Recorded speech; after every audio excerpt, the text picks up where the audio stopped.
So first, I would like to thank the organizer for the invitation to this workshop.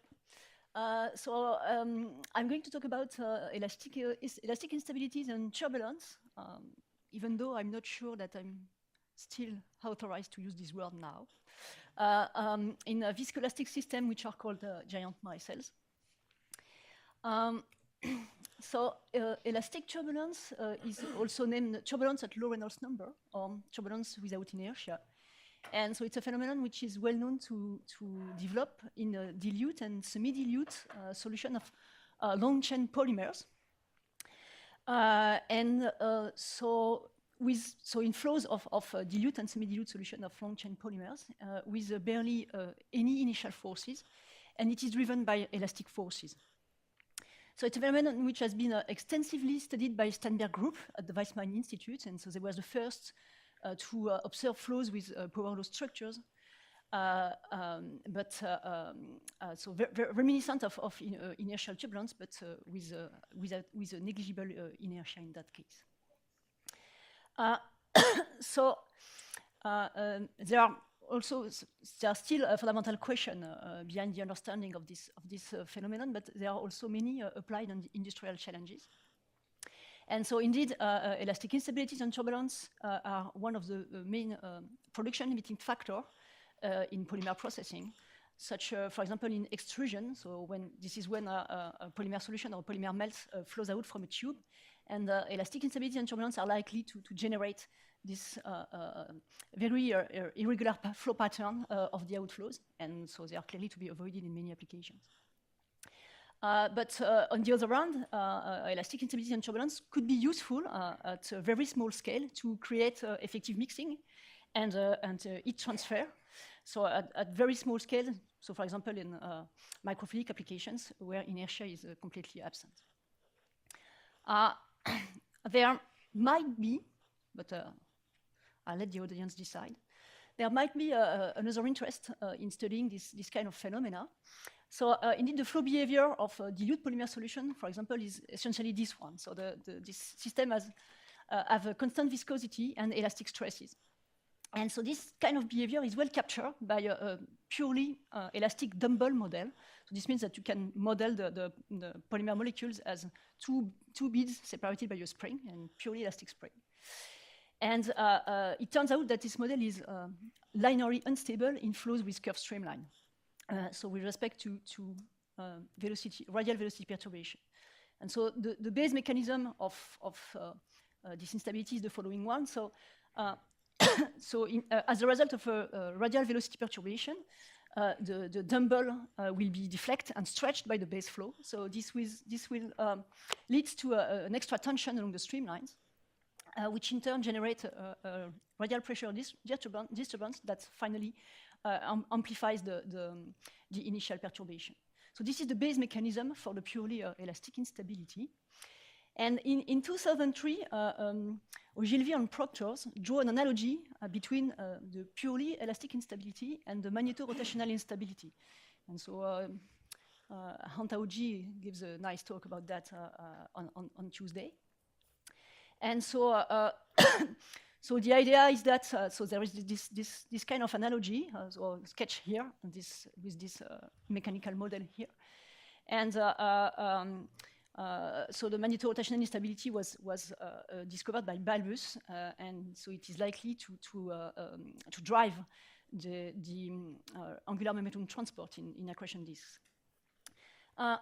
So in that case, that are the magnetic forces that act as a spring under tension between two fluid elements.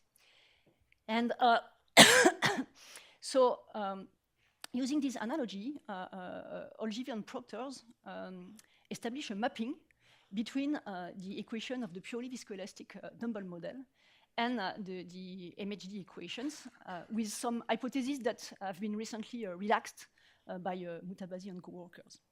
And using the same analogy, Fuxon and Lebedev were able to predict, so to make some prediction about the turbulent state, in particular regarding the velocity spectra, so the spectra of the velocity fluctuation. So they found power law decays with exponents smaller than -3.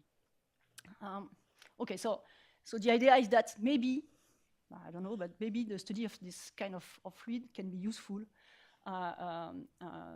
regarding some aspect of MRI. Okay, so so in the following, I will recall some generalities about viscoelastic fluids, and also about the analogy between the purely inertial and the purely elastic instability in Taylor-Couette flow. Then I will show you the phenomenology we have observed in a viscoelastic system, which is different from regular polymers, and which are the giant micelles. So just a few words about viscoelastic fluid. So one way to define a complex fluid is to look at the length scale and time scale involved in the system. So a simple fluid like water is as a structure, so is structured at the molecular scale, so typically 0.1 nanometer, and the corresponding time scale are associated with the molecular rearrangement, and they are in the order of the picosecond typically. So in contrast, viscoelastic fluids, as many other complex fluids, are structured at a mesoscopic scale, so typically ranging between 10 and 100 nanometer. And so the existence of such mesoscale or mesostructures provides additional degrees of freedom in the system. And the characteristic time scale associated with these degrees of freedom is much larger, and they are typically ranging between 10 minus 3 and 10 seconds. And so such order of magnitude of the characteristic time scale makes the system easy to probe or easy to excite with a shear flow or with usual shear flow or usual flow rate. And so the idea, so here is a sketch of a simple shear flow. So the idea is that for a sufficiently high shear rate, the flow will modify the mesostructure of the system, which in turn can feed back on the flow itself. And so typically, for applied shear rates larger than 1 over the characteristic time of the system, the structure is modified. And so in particular, for sufficiently high shear rates, the dumbbells, which model these polymer molecules, are deflected and stretched. So the shear rate, so the shear makes the system, and so the fluid anisotropic. And for most polymer solution on melts, the most important effect is the buildup of a difference between the normal stresses that exert along the flow direction and in the flow gradient direction. So there is a buildup of a first normal stress difference here, and so which gives rise to elastic forces that drives the instability. Okay, and so here is a spectacular manifestation. So it's one of the most spectacular manifestation of the existence of elastic stresses. So this is the so-called rod climbing effect or Weissenberg effect. And so we have a short movie here due to evil group. So in flows with curved streamlines, the stretch polymer pushes inward, so it generates a centripetal pressure gradient that drives the fluid inward along the rotating rod. And this is in contrast with what happened for a simple fluid, where the pressure gradient pushes the fluid outward. Okay. So I just want to spend a few minutes recalling some features of the purely inertial instability and purely elastic instability in Taylor-Couette flow, just to show you the analogy. So the Taylor-Couette flow is the flow between two concentric cylinders, and in the general case, the two cylinders can rotate independently. So let's start with the purely inertial case. So for Newtonian fluid, so the flow dynamics is governed by the Reynolds number, so which compares the inertial and viscous forces, and which can also be written as the product between the shear rate and the viscous diffusion time. And as the Reynolds number increases, the flow is likely to become unstable, and there can observe a sequence of bifurcation from a laminar base flow to non-trivial coherent flow, and ultimately to turbulent flows. In the case of the flow with curved streamline, so in the Taylor-Couette flow, so Taylor, in his seminal study in 1923, determined experimentally and predicted using the linear stability analysis of the momentum equation. So he was able to determine this the stability boundary here between the base quake flow and the first mode, which is a Taylor vortex flow here. And so both in the counter-rotation and the co-rotation region of the flow diagrams. And so he shows that, for example, in the small gap limit and where only the inner cylinder is rotating, so which corresponds to this red line here, the relevant dimensionless number that drives the instability is the Taylor number, which involves the Reynolds number and the curvature ratio, so the ratio between the gap size and the inner radius. And so typically for a Taylor number larger than 41, so the flow evolves toward a Taylor vortex flow where vortices are stacked along the vorticity direction and whose sides scale as the gap size. And if you increase the Reynolds number, you are likely to observe a richness of flow pattern as illustrated on this famous diagram by Anderegg, Sweeney, and Golub, so both in the counter-rotation and co-rotation domain. So now, if we look at the purely initial case, so approximately 70 years after Taylor, Larson and co-workers, so by mirroring Taylor's seminal study, have shown that the flow of a polymer solution, so an elastic solution, is likely to become unstable, even when the Reynolds number is 0. Okay, and so they show experimentally, and they perform the full linear stability analysis of the Dumble model, which is, so the equation is given here, and so they observe that the flow is likely to become unstable above a critical threshold, which involves the still the curvature ratio and another dimensionless number, which is the Weissenberg number. And the Weissenberg number compares elastic forces and viscous forces, and it is defined as the product between the shear rate and the relaxation time of the system. So in that case, the nonlinearity does not come from the momentum equation, which reduces to the creep flow equation here, but it comes from the equation of evolution of the stress tensor. And so typically for Taylor number larger than 1, the Taylor quake flow of an elastic solution is likely to become unstable. And again, if we increase the Weissenberg number, we expect to observe a cascade of instability. So in some cases, it's possible to leap over this cascade and to go directly from the laminar state to a disordered flow state, which is called a turbulent flow state here. And so all those pictures come from, so the plots come from Steinberg works. So the transition from the laminar state to the disordered flow state is characterized by an increase of the flow resistance, and it is hysteretic. And in addition, the velocity fluctuations exhibit power spectra with polar decay, with exponents that seems to depend on the flow geometry.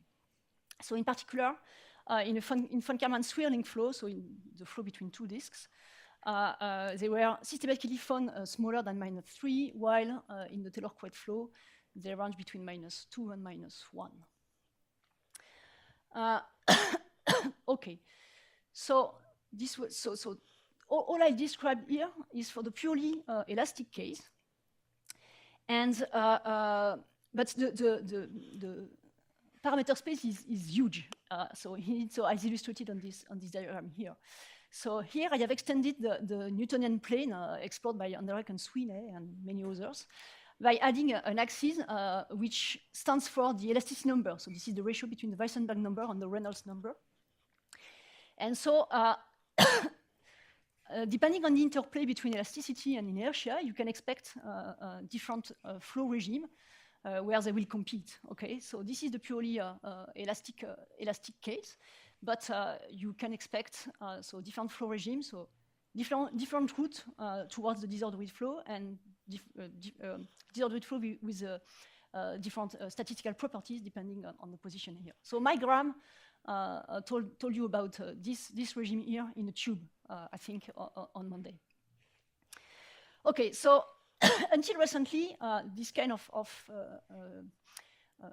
instability and elastic turbulence were only explored in polymer solution, and we have uncovered the same kind of behavior in a different kind of viscoelastic systems, so in different class of viscoelastic systems, so which are called giant micelles.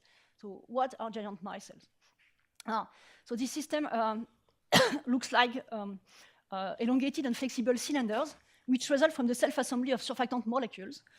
So surfactant molecules have a polar hydrophilic head and an hydrophobic tail.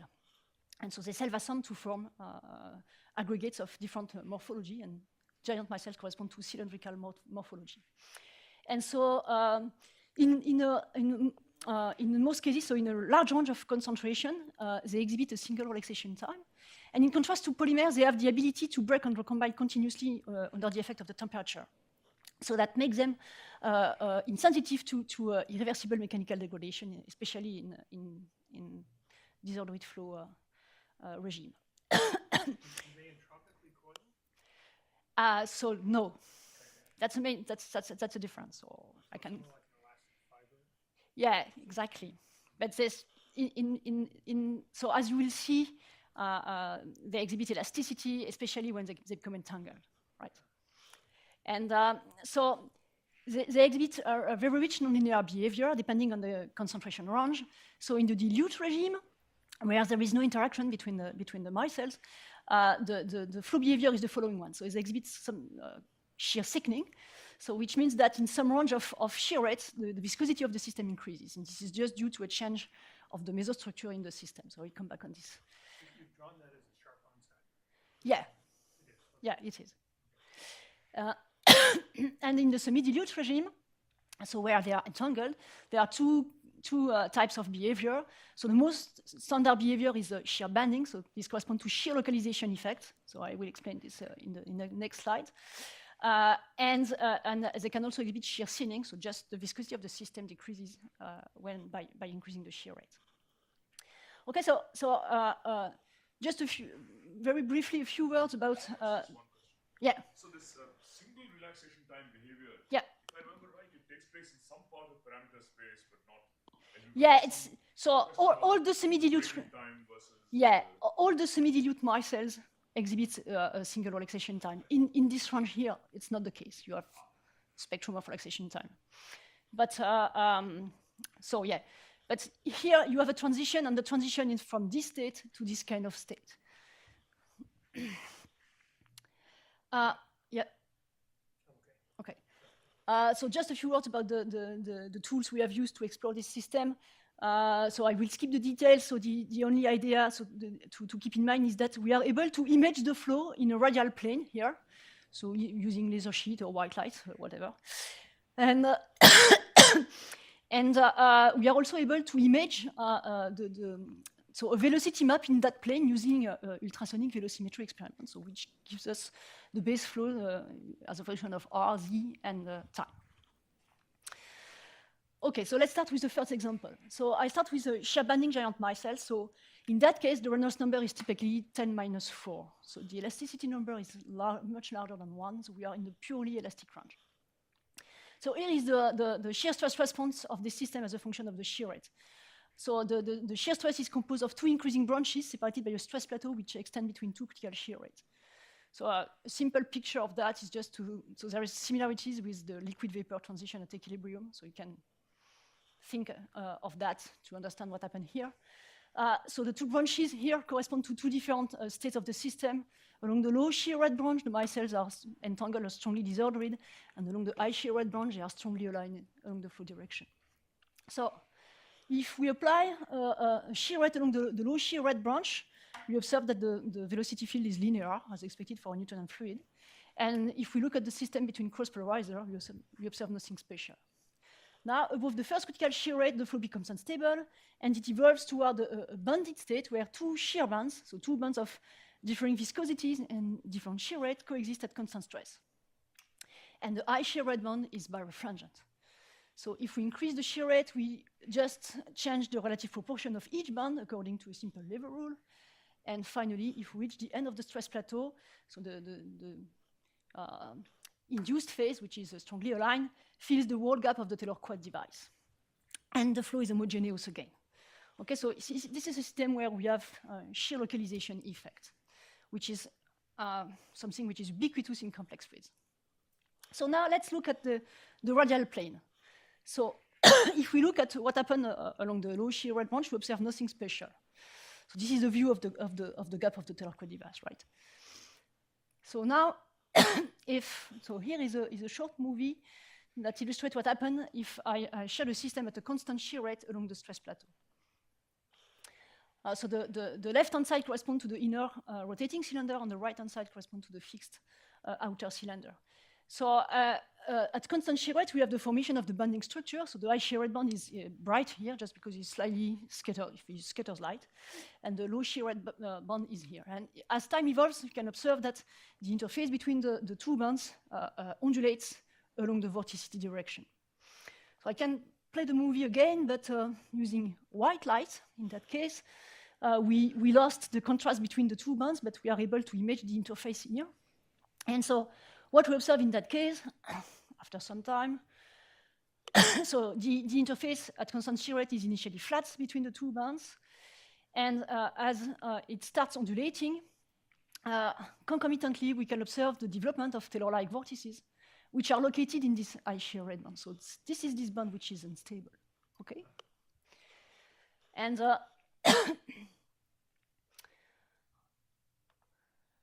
so the flow dynamics is well reflected by the velocity field. So this is a time series of the velocity map, and we observe that the flow is modulated along the vertical direction. So if we now increase the shear rate along the stress plateau, we change the proportion of the high shear rate band, and we observe different flow dynamics. So here we have annihilation of pair of vortices here, and creation of pair of vortices somewhere else in the gap of the Taylor-Coed device. So a pair of vortices is going to appear right there. If we keep increasing the shear rate up to the extremity of the stress plateau, this high shear rate phase fills the whole gap of the Taylor-Coed device, and the flow is laminar again. Here I have summarized the spatiotemporal dynamics we have observed along the plateau here. So it just consists in plotting the interface profile in gray level as a function of the z coordinate and the time, and we observe a zigzag pattern, then a pattern of creation and annihilation of pair of vortices, a stationary pattern, and again a pattern of creation and annihilation of pair of vortices, but which is opposite to the first one. And so we can obtain quantitative information using the velocity field, and we can also draw follow the flow dynamics using the velocity maps gathered as a function of time. Now, if we keep increasing the shear rate along the high shear rate branch, we observe this kind of behavior. So the flow seems completely disordered. So we have an additional transition in that case, and we have huge fluctuation of the intensity scattered by the sample. And so this is a disordered flow state, and the corresponding spatiotemporal dynamics of the velocity field is given on this diagram here. Okay, so if we look a bit more at this transition here, so between the laminar flow state and the disordered flow state or turbulent flow state, we observe that the transition is hysteretic. And so in the transition range, we have some kind of B-stability. So in the shear stress time series, so this corresponds to the laminar state, this corresponds to the disordered flow state, and we have in the transition range some kind of excursion of the shear stress between the two states. And we also observe that the turbulent fraction is directly proportional to the shear stress. So we have tried to quantify a bit more this disordered flow state, and we found that the PDF of the injected power is not Gaussian, that is positively skewed in that case, and we try to compute the velocity spectra, so the intensity fluctuation and velocity fluctuation spectrum. And so in both cases, we observe power law decays.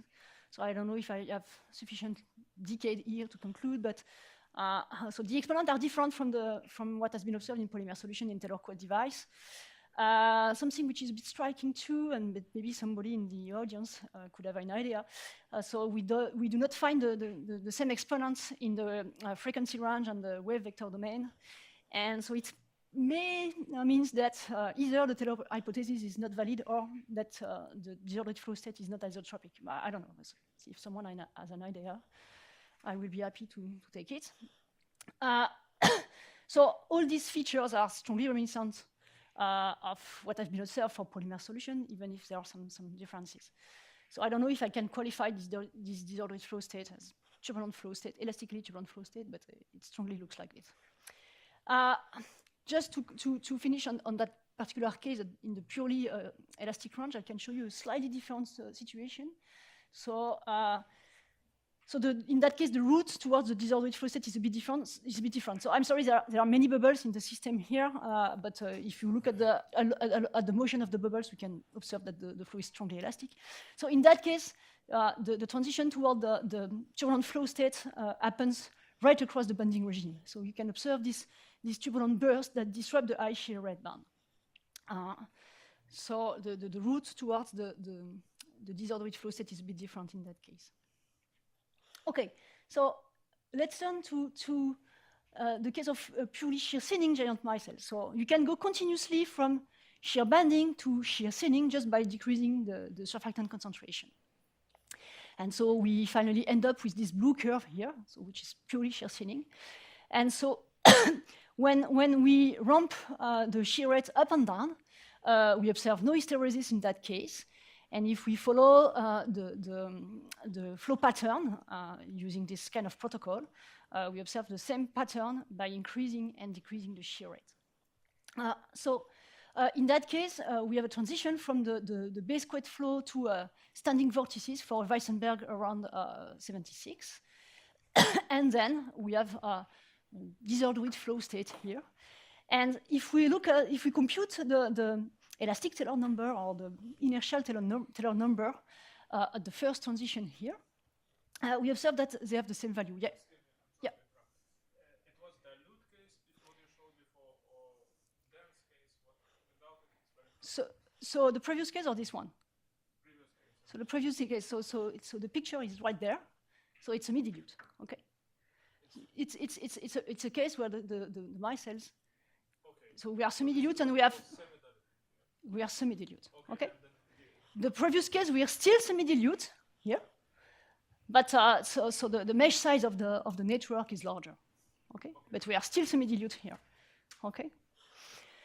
So we have still entanglement in that case. And so what we observe is that at the first transition, the elastic Taylor number and the inertial Taylor number are the same value. So this means that the elasticity number is close to 1 for this kind of system. And so it means that what we observe here is not a purely elastic disordered flow state, but it is an elastically dominated turbulent state. And so this is something which has also been observed by Müller recently. And so we try to compute the velocity, so the spectra of the velocity fluctuations. And in contrast to the previous case, we have something which is not featureless because we have these broad peaks here. So we have a structure here in time and space, which stay in the system. And so, yeah, it's a situation very, very similar to what happened for regular polymers. At moderate elasticity, so typically, let's say for polymers, its elasticity number is 0.1 or 0.2.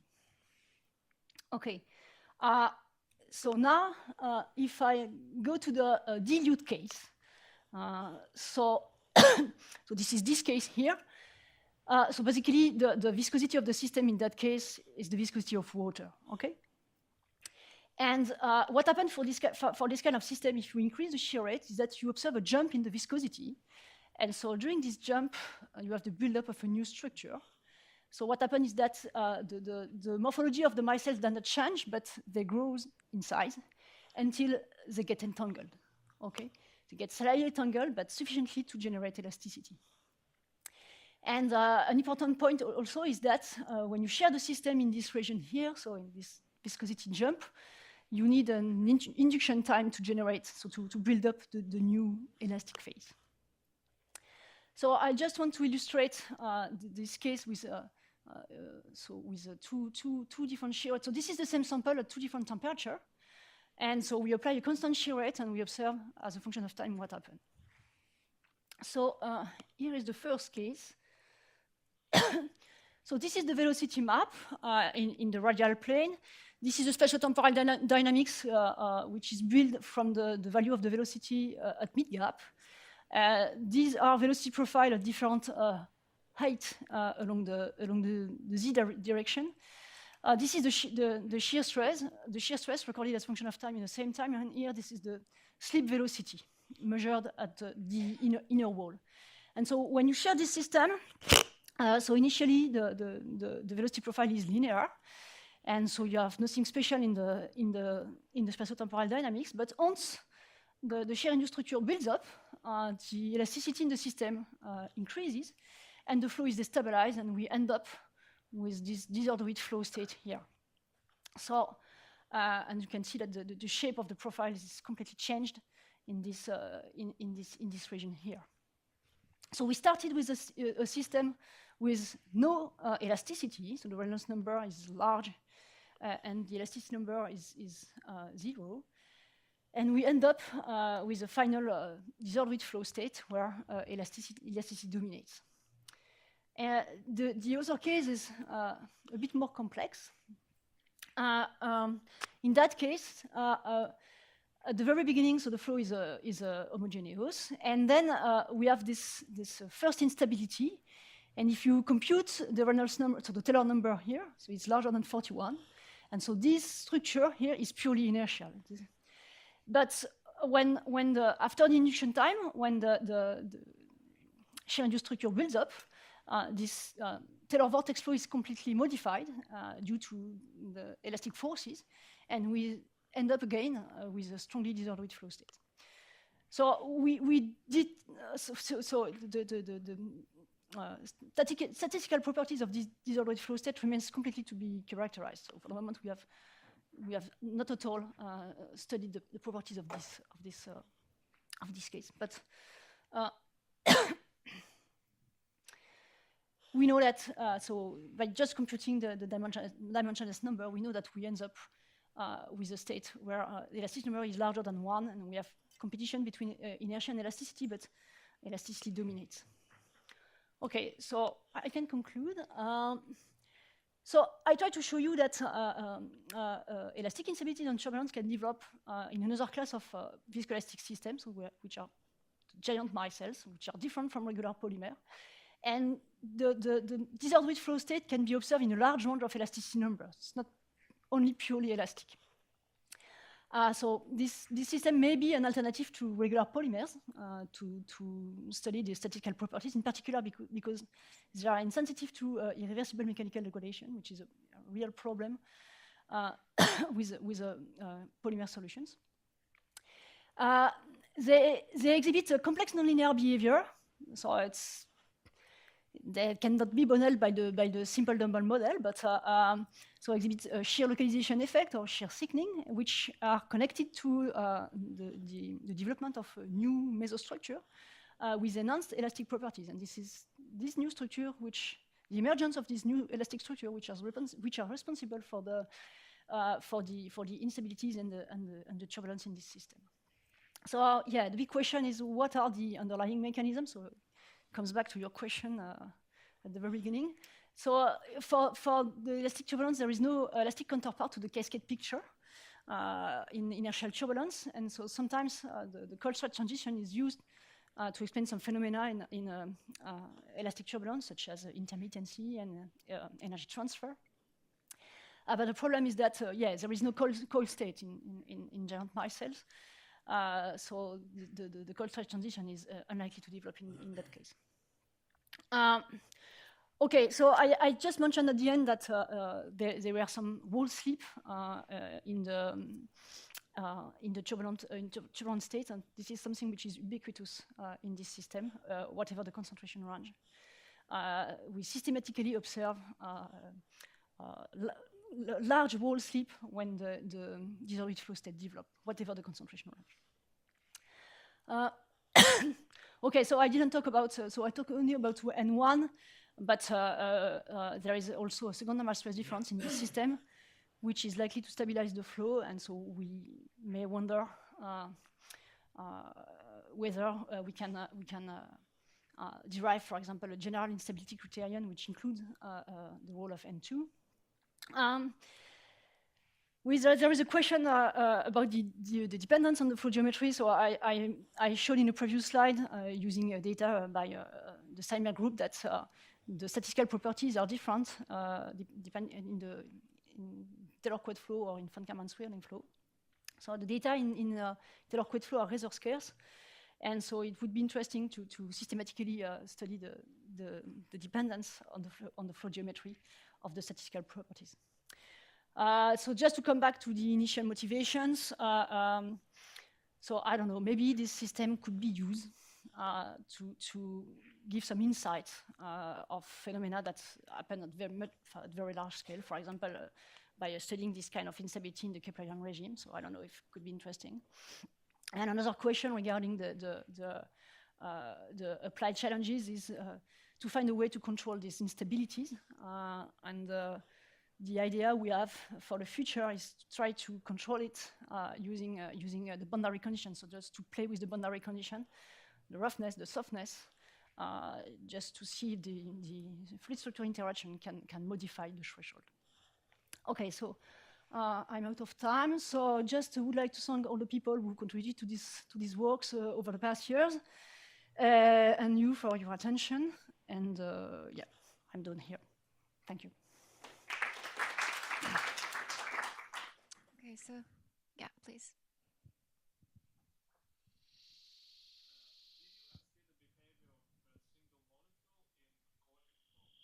No. I think it must be done.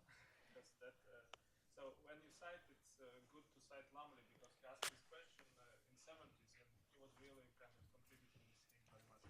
So there are lots of questions here. There must be close stretch transition because you are telling that there is single polymer, Yep. single relaxation time. So when something must happen. Then if you consider dilute case, polymer elastic turbulence is single molecule phenomenon. So you can understand it starting from one polymer. Yeah, but in our case, in the dilute case, you have nothing. So to have something, you have to trigger the transition towards the entangled. So we take advantage of this transition. So we start with something which is dilute with no interaction, and there is a change of the mesostructure of the system which starts to entangle. And in that case, you can build up elastic stresses. So we will never observe in this kind of system the same kind of transition as that has been the one that has been observed in polymer. In the purely dilute case, because we need a change of morphology, but of change in the network to generate elasticity and then to trigger the instability. Yes, so I'll tell the most relevant thing. So for polymer solutions, you have. Okay. I have one. Okay. Yeah. So on your point though, I'm curious about what happens in these kinds of solutions in cross-channel flows. So yeah, so in cross-channel, Simon Howard did a lot of things on that, and there are also instabilities. So we have asymmetry of the flow, but he used it. So he didn't try on this dilute system. He tried on the semi-dilute, which exhibits shear banding, right? And so yeah, so he did a lot of So I skipped the question. Sorry, excuse me. No, that's fine. I was, there are these beautiful experiments of Paulo and Jerry Dolan. Yeah. Right. Yeah. So it sounds like there's analogies to these kind of symmetry breaking. Yeah, exactly. They exhibit the same kind of symmetry breaking. Yeah. Okay, other questions? Yeah. Yes, I didn't understand one thing. In this here, as a function of shear rate, you're going from something that looks dilute to something that looks entangled? Yeah, What is the mechanism? it's unclear, but the idea is that you have some collision between the micelles and somehow you're promoting. Promoting the elongation. So it has been shown using neutron scattering. So you can clearly observe growth in length of the micelles, and then finally, so if you shake the sample, you clearly observe. Yeah, it's not a gel, but it's strongly elastic, and so you have recoil, and so you generate the elasticity by this transition. So we somehow promote joining by shearing in some regime. Right? Yeah. But there's no kinetic model of this, or there is, or no, not really.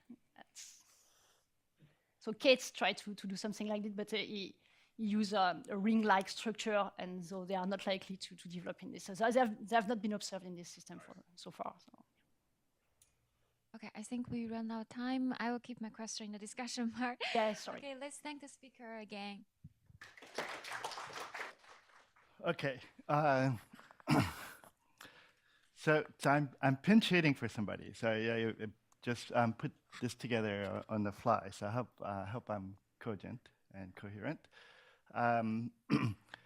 I'm going to be talking about, as the title says, a geophysical turbulence. So you can think of this as a follow-on to Oliver Bullo's talk yesterday, and also I have material here that you can think of it as an extension to Rohit's nice talk yesterday.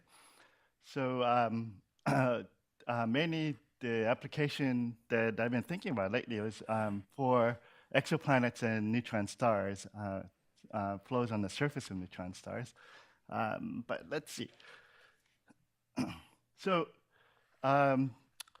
what you're looking at is the in the business of geophysical fluid dynamics called the primitive equations.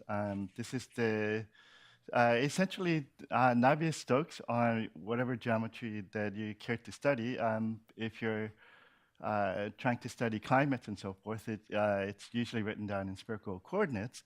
And the thing to note here is this last equation, which is, of course, the hydrostatic balance. So immediately we're talking about large-scale, small aspect ratio structures. Right?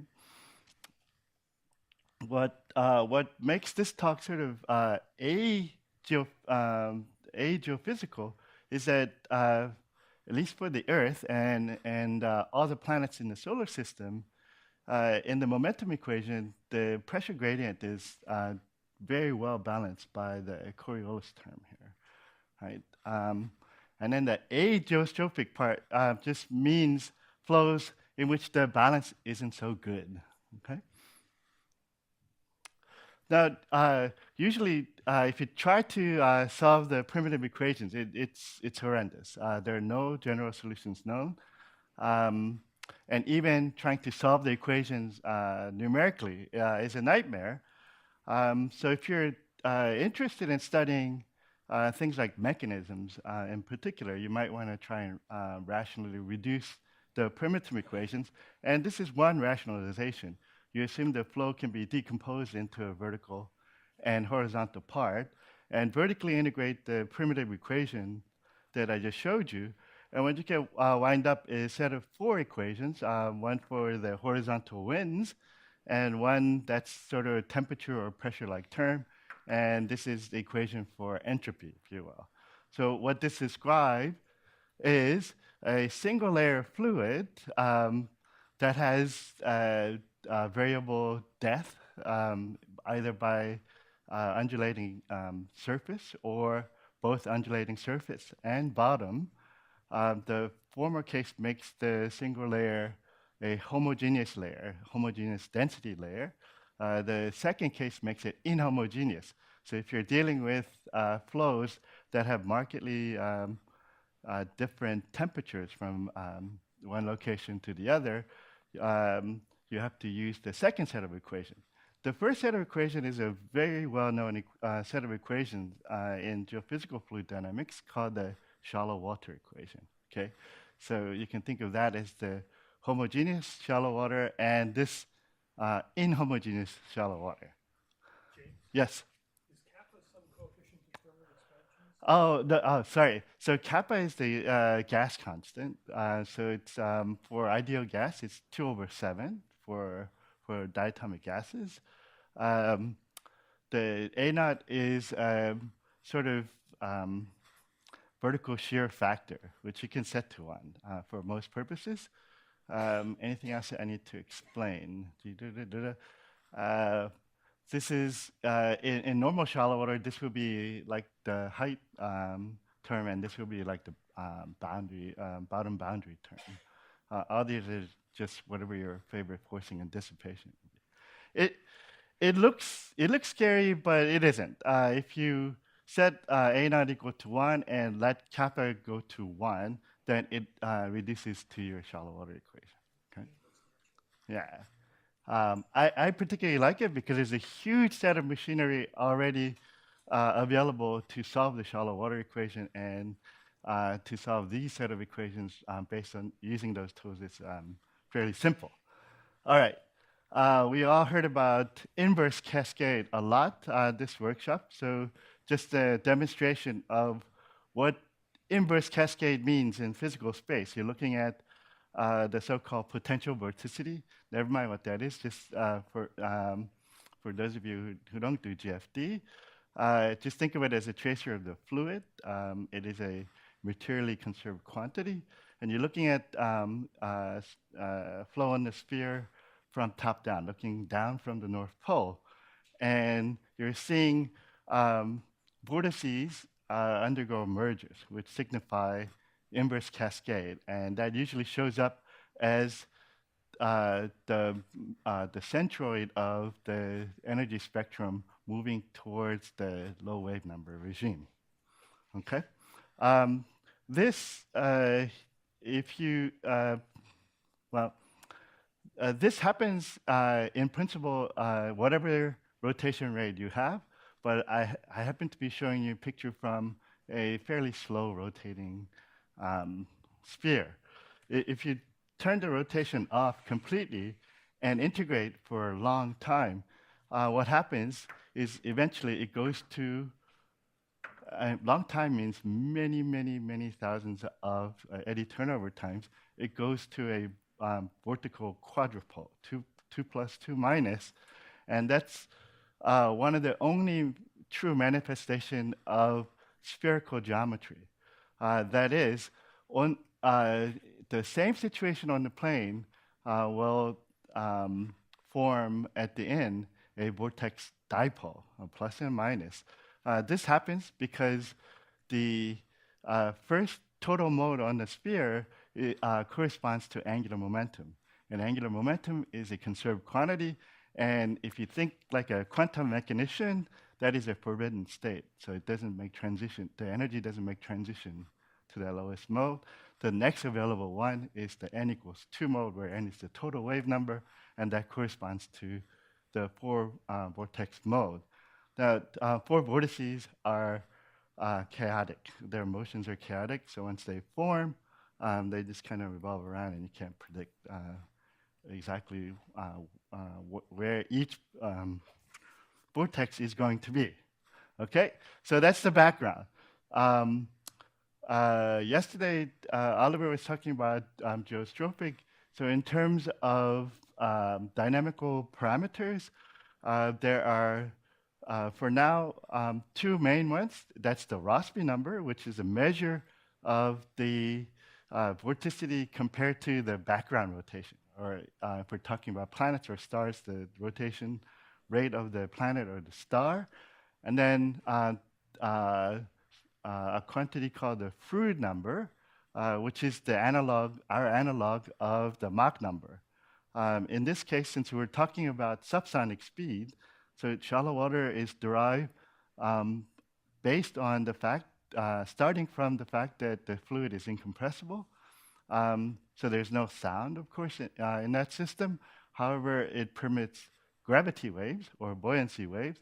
So the Froude number is the ratio of the advection speed to the gravity wave speed. Okay, if you drive the gravity wave hard enough, it will reach up to sonic speed, but not past. That's the maximum speed that it can get. Sorry, and Yeah. Because it's shallow water, the gravity wave speed is just set by the depth. Yes. Root GH kind of thing. Yes, that's correct. Okay, just in case you forgot, showing you the solar system planets, I'm going to kind of, in this talk, focus on the giant planets only, right? So just remember what they look like.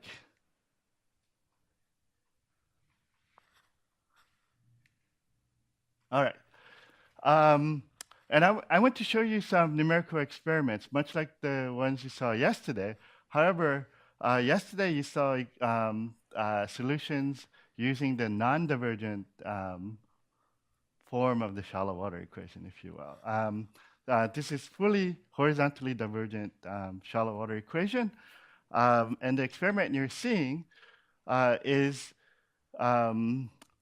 using the known observable physical parameters for the giant planets and nothing else, right? Initializing your calculation with small-scale random vorticity, the plus is co-rotating and blue is counter-rotating, so plus and minus signs. And the idea here is to do as little as possible with that experiment, and you just let it go and see what happens. So I'm just showing you two cases, the experiment with Jupiter's radius, Jupiter's rotation rate, Jupiter's equilibrium temperature, surface gravity, and average kinetic energy, all the values of which are observed and well known. And if you do that, the evolution naturally goes to a state in which you're looking at potential vorticity.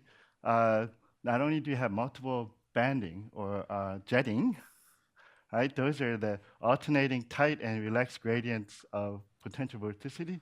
Also very coherent vortices embedded within the jets. Okay, if you do the exact same experiment now using Neptune's parameter, remarkably, you get something very close to Neptune.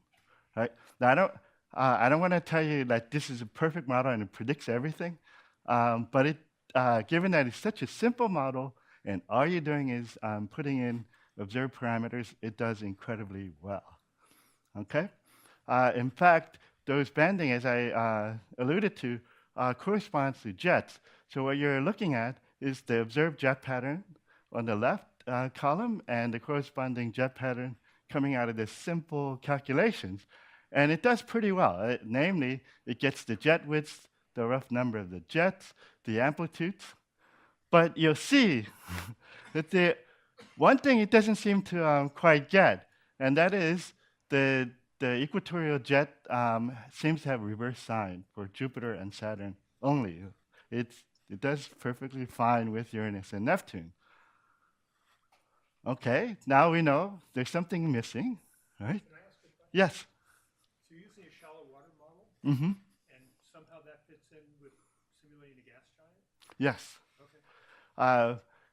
In hindsight, if you think about it, it's almost the perfect model to use. I hope I can explain it. If not, maybe it'll come out in the questions. It turns out what's missing is, of course, I haven't forced anything. Right? This is a freely evolving calculation, nor do I have any sort of large-scale dissipation. So in particular, we know Jupiter's cloud deck is radiating, it's cooling off, right? Radiating infrared radiation quite efficiently. So if you put that in, it turns out you can naturally get the jet to reverse. Okay? So it gets that too, right? This is quite simple to explain. The radiative cooling, large-scale radiative cooling, acts like a preferential dampener. It tends to damp the higher latitudes more than the equatorial regions. And it's all the meanwhile trying to conserve angular momentum. So if you preferentially damp that, you tend to accelerate the equator. It's a very simple mechanism. Another feature that only shallow water equation will get, and this is, again, predicted before we knew this would exist, is that the number of co-rotating and counter-rotating vortices are different. In fact, when Voyager went to Jupiter and did a vortex census of all the storms on Jupiter, it found that over 90% of the vortices are of anticyclonic kind, so counter-rotating kind. And you can see that here. I'm just showing you the PDF of the vorticity. And actually, we just showed a sample of simulation. And you see all the axes marked where the symmetry between cyclones and anticyclones are broken. And it's only in that band. Everywhere else, it doesn't break that symmetry. Wow, I don't think I'm going to get to half my time. Right? And the reason for that is, has to do with the idea of balanced modes. So I mentioned that in these cases, the pressure gradient is balanced by the Coriolis rotation. Um, and one of the effects of that is to kind of mute the sloshing of the fluid, okay? If you mute the sloshing of the fluid, what happens is the equation will show that there's a Helmholtz operator relationship between the flow and vorticity, from the, between the stream function and vorticity, and that leads to a interaction length between structures. And locally, anticyclones have longer interaction length than cyclones, and therefore they're more coherent. Okay, and that's why the breaking occurs. And that only happens if you allow the sloshing to get larger and larger. Or another way to say that is to reduce the interaction length between structures. I think I've totally run out of time, so I won't get to the hot Jupiter or neutron star part of the talk, but if people are interested, we can, I guess, carry on in the discussion section. Okay.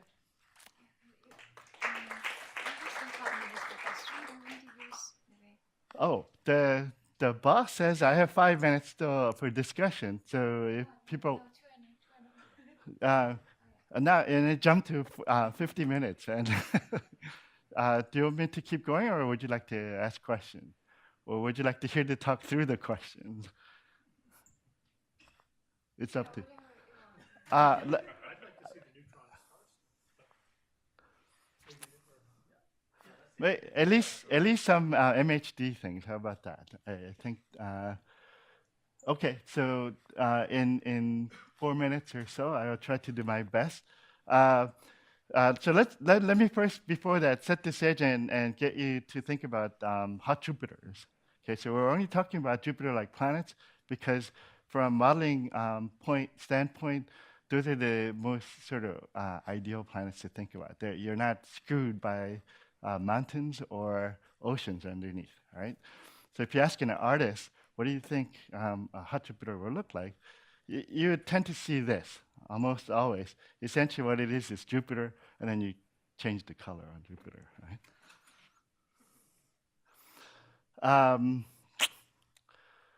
It turns out these hot Jupiters are, of course, very hot because they're very close to their host star. If you do a thought experiment, and since I hope I convinced you that shallow water does great at modeling gas giant atmospheres, we can do a thought experiment where we bring the planet closer to the sun. In other words, we thicken the shallow layer, right? That corresponds to a hotter equilibrium temperature situation. And if you do that, you start getting things that actually don't quite look like Jupiter, even though everything else is a Jupiter parameter. And the reason is, even though you form jets, multiple jets like on Jupiter, the deformation radius is now increasing. The interaction length is increasing. So even after you form the jets, one jet can see another jet nearby, and they tend to merge. And that's the reason why the alternating gradients are muted, and the jets look very diffuse. Okay, we can keep on going and bring the Jupiter even closer. Right? Remember what the artist's rendition was. If you put actual physics into the picture, you actually would see this. Again, potential vorticity seen from the side and from North Pole.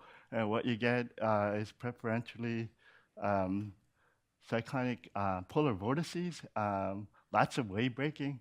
It's a crazy mess and very turbulent in the middle. You see the effect of the heating, and you see mid-latitude and tropical cyclones. Okay, so I think I'm going to quickly, if Ali were here, but since Boris is here, I'm going to try and show, what's shown here on the right is energy spectrum from one of these very inhomogeneous turbulent calculations, right, with rotation and stratification.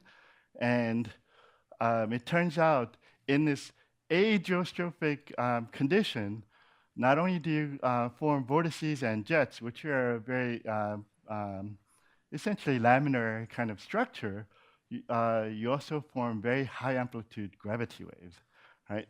And the gravity waves are what you're seeing in essentially this part of the spectrum.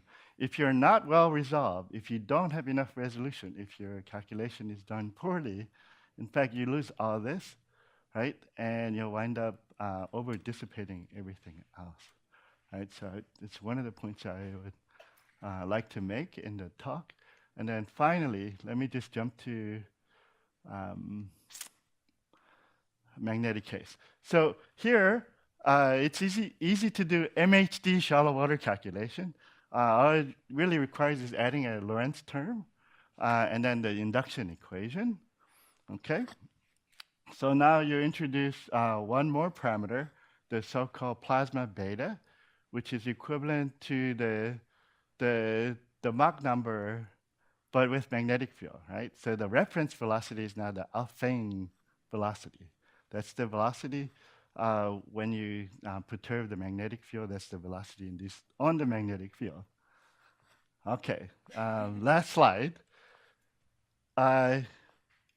Remember, in 2D turbulence, you simultaneously conserve, you can show this from the equation, both the energy and entropy, right?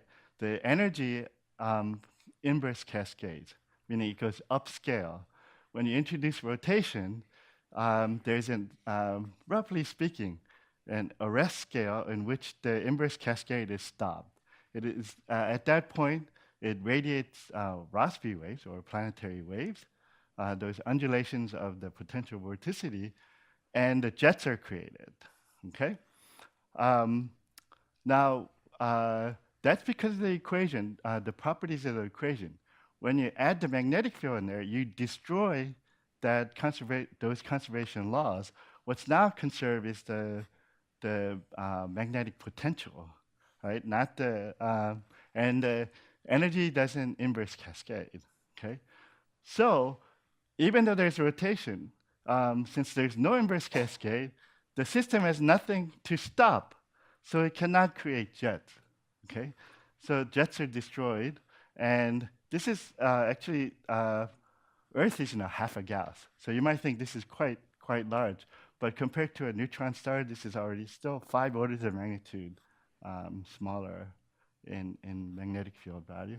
And with that, I really should stop. Thank you.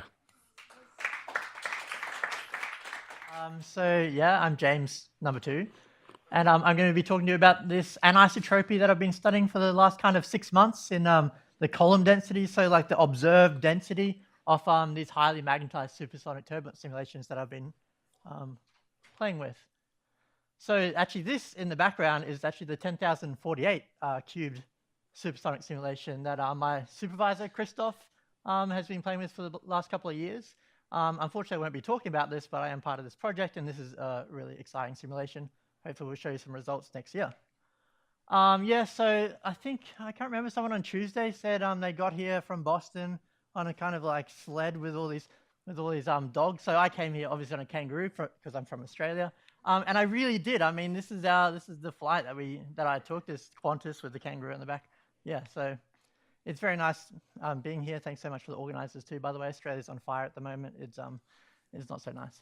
So these are things I've been working on this year. I've kind of been playing a lot with these space filling factors, so fractal dimensions you could call them, as a function of length scale in your turbulence. So you can kind of start really small scales in your turbulence. So like things like when you're on this filament and you can expand out and the kind of space filling factor really changes. So that was some interesting stuff. But yeah, really this talk is going to be focusing on this paper that just got accepted on Friday, I think, last Friday. These like filaments and striations, these anisotropies that we find in MHD turbulence. And also this really interesting project reconstructing the 3D density distribution from the projected distribution. So really, I'm going to be talking about these two things. And overall, I mean, I've been looking at density structures in supersonic turbulence. So let me just kind of set the scene. Blakesley kind of did this on Monday a little bit, and there'll be a bit of overlap with what I'm going to say. But this is the kind of spaces and length scales that I live at. So this is an extremely intuitive number, 10 to the 18 centimeters, so no jargon here at all. And on time scales of like 1 million years, so quite large time scales, quite large length scales. Actually, not if you do galactic stuff, of course, very small. But these clouds are typically, like Mach 10, so very supersonic, and they do have dynamically relevant magnetic fields. So kind of like the first order approximation to these clouds, which was part of the discussion, I think maybe on Wednesday or Tuesday, is that these are kind of like isothermal equation states, supersonic compressible MHD with stochastic driving. There's no gravity here. Sorry about that. But yeah, so these are my spherical cows. And what does our spherical cloud look like as a distribution? So this is a beautiful molecular cloud. Looks wonderful. This is what it looks like to Ethereus. Essentially, you just have this log normal distribution in densities, and all the stuff that can form stars is like at this side of the distribution. So what does that stuff look like? So it looks like this really high density filamentary shock kind of structure. And you can see I'm going all the way up to Mach 100 here. So you get so many shocks and filaments in these really high Mach limits. And we see that essentially stars form in junctions of these kind of filamentary and shocks. So these interacting filaments and shocks, they form the right conditions, these really high density regions in the cloud, and stars will form in these with some efficiency. Essentially, as Blakesley said at the start of the week, you can kind of wind up this Mach number, and as you wind up the Mach number, you can really see this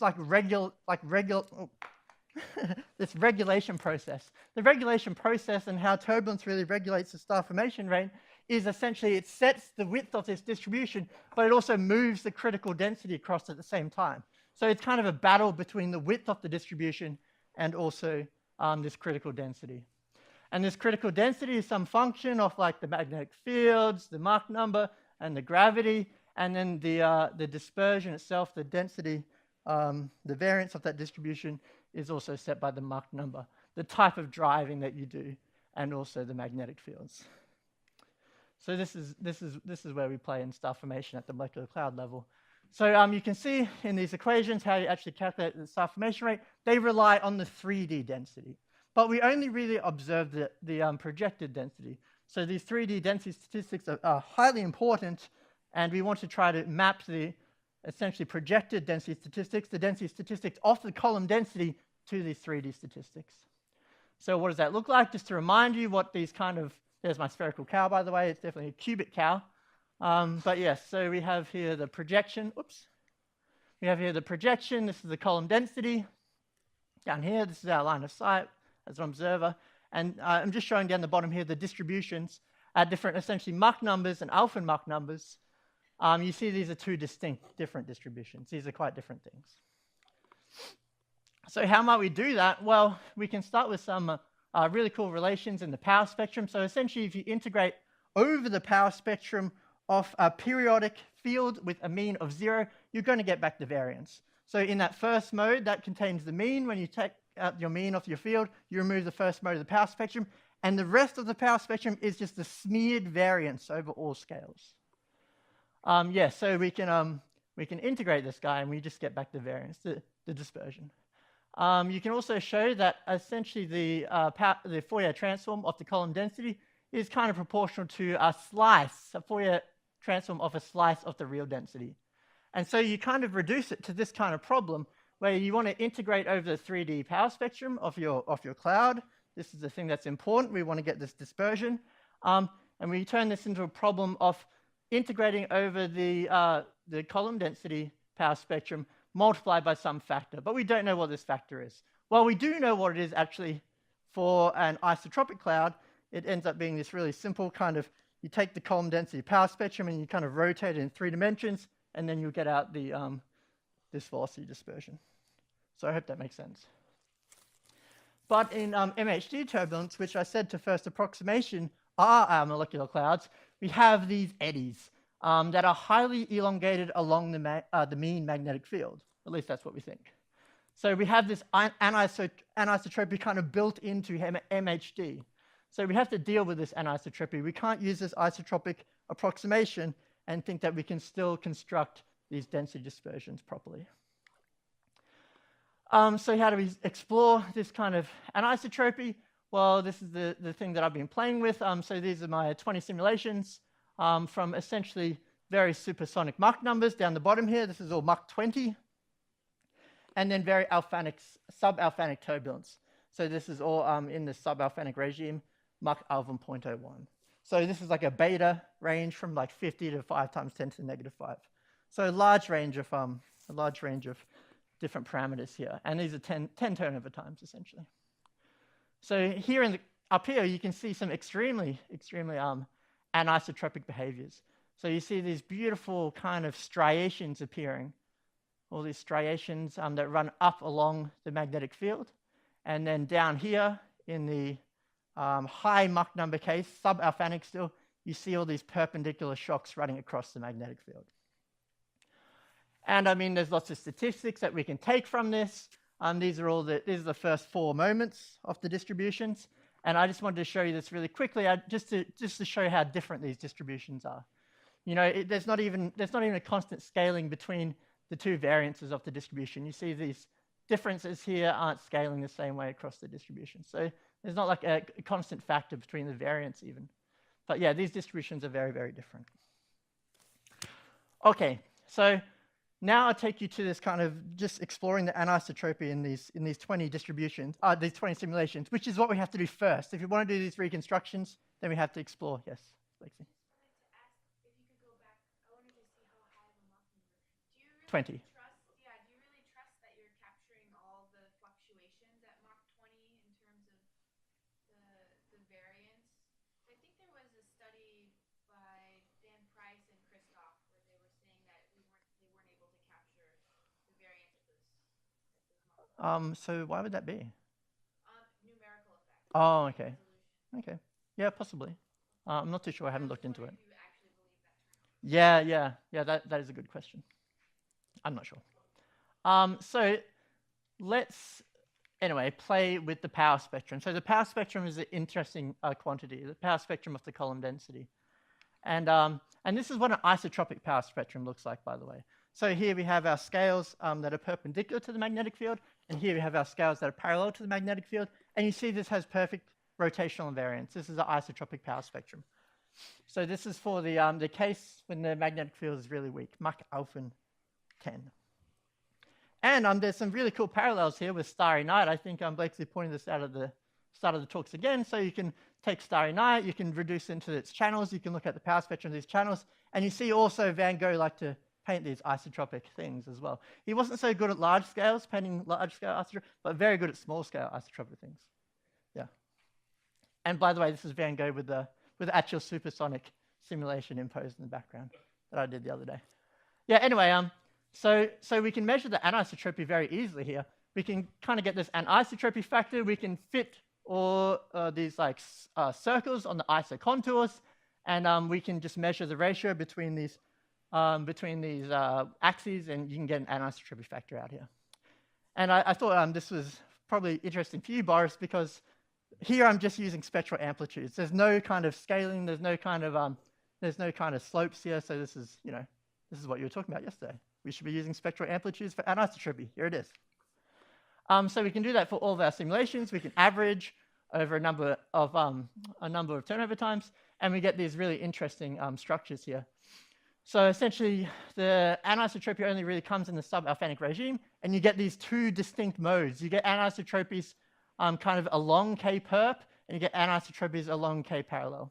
So what do these correspond to? Well, you can, now that we have these fits, we can just extract these anisotropies essentially immediately in K-space, and then put it back into real space, and we kind of see what they are. So this guy corresponds with all these striations that go up in real space, and this guy corresponds to all these perpendicular filaments across the magnetic fields. So that's the key, this bimodal anisotropy in the column density.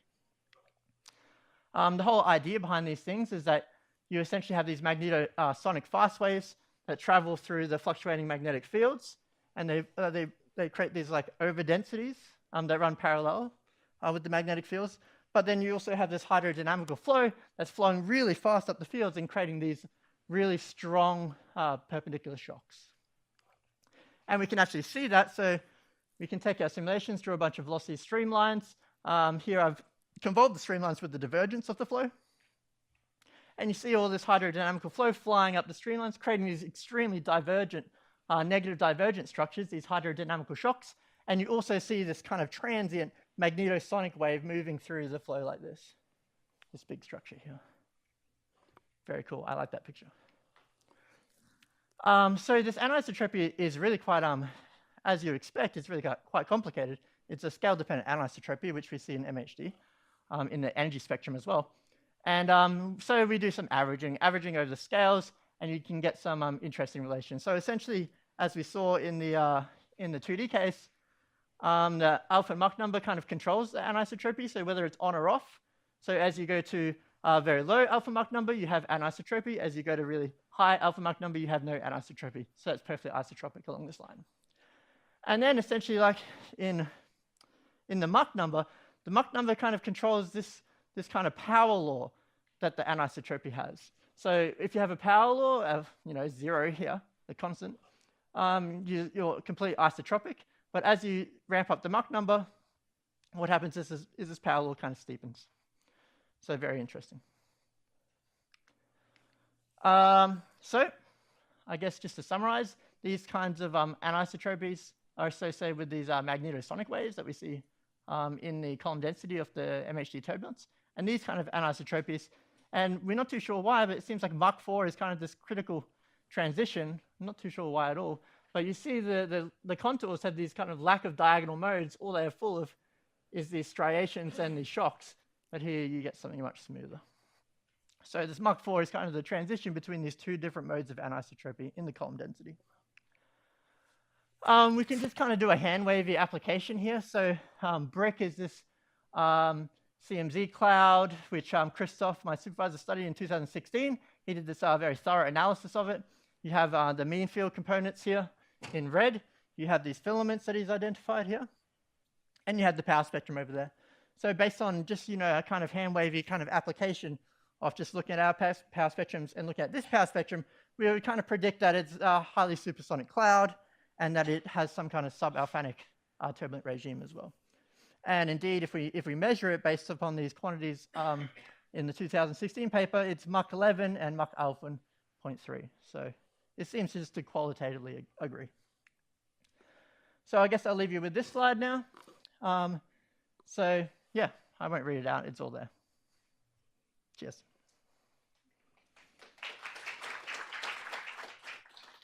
Yeah, Mordecai. Hi. So I have two questions about the application to observation. Okay, yeah. Gravity and viewing angle. Yes. So real observed clouds are, except if you go to the very fluffiest little things like Pipe Nebula, they're self-gravitating. Yes. And that produces its own filamentary and anisotropic structure. Yes, agreed. And also the angle with the mean magnetic fields. Yes. Got it. Good. So this is what happens with the angle of the mean magnetic field. Essentially, as you're facing the field, as the field's coming straight at you, you have an isotropic power spectrum. When it's facing side on, you have the strongest anisotropy. And I agree, yeah, these things are definitely degenerate here, and it's hard to tell. I mean, this was more of a sanity check than, I'm not trying to measure these numbers at the moment. It's just a sanity check. Yeah. Okay, yes. I noticed you had scaling behaviors where the exponent apparently depended continuously on The alpha. on Mach number. Yeah. Should I really view those as asymptotic scaling regimes where there is a continuously varying exponent, or are you seeing a crossover from one regime to another and you're subasymptotic, so we don't really know? Yeah, I'm really not too sure. So this is a bit of mystery at the moment, this kind of scaling relation. So it's something that we want to explore in the future, but yeah, I'm really not too sure. Okay, any other question? Okay, so I have a question that when you have really low alpha Mach number and you have a large range of scales where the turbulence is weak, and then the anisotropy is different from GS95 scaling. And did you see that, or did you? Oh, so look this into is all that? in the density structures. So Okay. the Goldrich-Shadar is all about the energy spectrum. So I mean, we get nothing like GS195. I mean, these are the kind of scale-dependent anisotropies that we find. I mean, this is exactly the opposite. Essentially, in the very high Mach number case, you get the wrong power law. In principle, you have it, but you're looking at density. Yeah. So that suggests that the striations that we see in clouds, this result suggests it's in the weak turbulence regime that you think? Yes, yeah. So less than Mach 4. Okay. Any other question? No. Okay. Let's thank James again. Is this the last?